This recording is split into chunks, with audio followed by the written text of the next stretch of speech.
Chris एक बिल्कुल आम लड़का है, लेकिन उसकी गर्लफ्रेंड लूसी बहुत खूबसूरत है। इस वीकेंड लूसी उसे पहली बार अपने घर चलने के लिए कहती है। क्रिस थोड़ा परेशान था क्योंकि लूसी ने बताया था कि वह उसके जैसी पहचान वाले किसी लड़के को पहली बार अपने घर लेकर जा रही है। उसे डर था कि अगर लूसी के मम्मी पापा उसे पसंद न करें तो बात बिगड़ सकती है, लेकिन लूसी उसे भरोसा दिलाती है कि उसके घर वाले बहुत अच्छे हैं और किसी के साथ भेदभाव नहीं करते। आखिरकार क्रिस मान जाता है। दोनों कार से एक दूर बने बड़े से बंगले की तरफ निकल पड़ते हैं। रास्ते में क्रिस अपने दोस्त फैटी को फोन करता है और कहता है कि उसके पीछे घर का थोड़ा ध्यान रख लेना। फोन रखते ही अचानक एक हिरन उनकी कार के सामने आ जाता है और टक्कर हो जाती है। अच्छी बात यह रहती है कि दोनों सुरक्षित होते हैं और कार को भी ज्यादा नुकसान नहीं होता। थोड़ी देर बाद एक पुलिस वाला वहां पहुंचता है। वह क्रिस से पहचान पत्र दिखाने के लिए कहता है। क्रिस आईडी निकालने ही वाला होता है, लेकिन लूसी बीच में बोल पड़ती है। वह कहती है कि जब गाड़ी वहीं चला रही थी तो सिर्फ क्रिस से आईडी मांगने की कोई जरूरत नहीं है। कुछ देर बहस के बाद पुलिस वाला वहां से चला जाता है। इस छोटी सी घटना के बाद दोनों आखिरकार लूसी के घर पहुंच जाते हैं। जैसा लूसी ने कहा था, उसके मम्मी पापा क्रिस का बहुत प्यार से स्वागत करते हैं। उनका अपनापन देखकर क्रिस भी थोड़ा हैरान रह जाता है। थोड़ी देर बातें करने के बाद लूसी के पापा डीन क्रिस को पूरा घर दिखाने ले जाते हैं और परिवार के बारे में बताते हैं। बातों बातों में डीन अपने पिता का जिक्र करते हैं। वह बताते हैं कि उनके पिता पहले दौड़ के खिलाड़ी थे। उन्हें दौड़ना बहुत पसंद था और उन्होंने कई बड़ी प्रतियोगिताओं में हिस्सा लिया था, लेकिन हर बार उनसे बेहतर खिलाड़ी जीत जाते थे और यही बात उन्हें हमेशा खलती रही। इसके बाद दोनों रसोई में पहुंचते हैं। वहाँ एक काम करने वाली महिला काम कर रही होती है। उसे देखकर क्रिस को कुछ अजीब सा एहसास होता है। शायद उसकी मुस्कान उसे थोड़ी बनावटी लगती है, लेकिन वह इस बात पर ज्यादा ध्यान नहीं देता। फिर डीन उसे घर के पीछे बने बड़े से बगीचे में ले जाते हैं। वह बताते हैं कि कई किलोमीटर तक आसपास कोई दूसरा घर नहीं है, इसलिए यहाँ बहुत शांति रहती है। वहीं क्रिस की नजर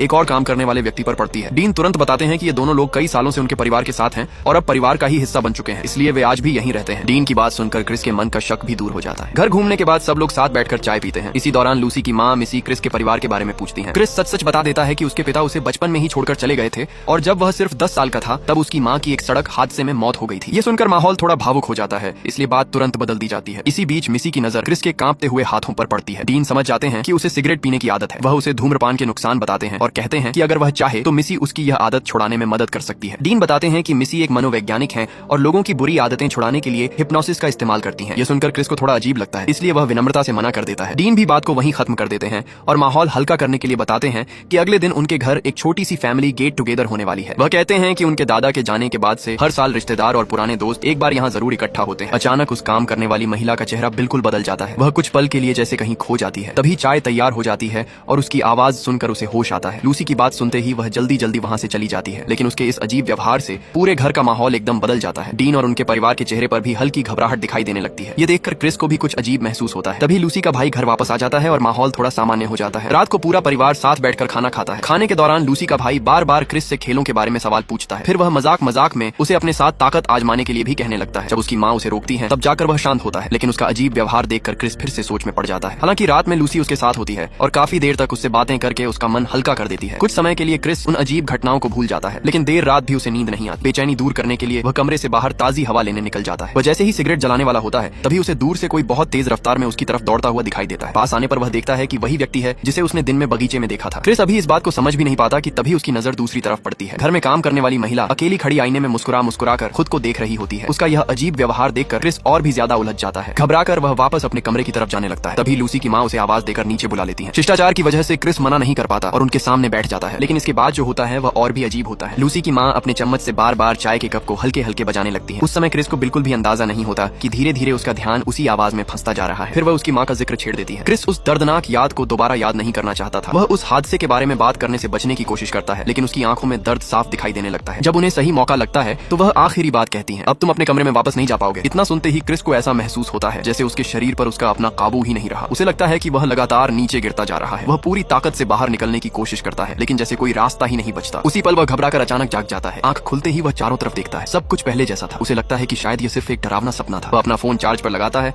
और अकेले बाहर टहलने निकल जाता है। तभी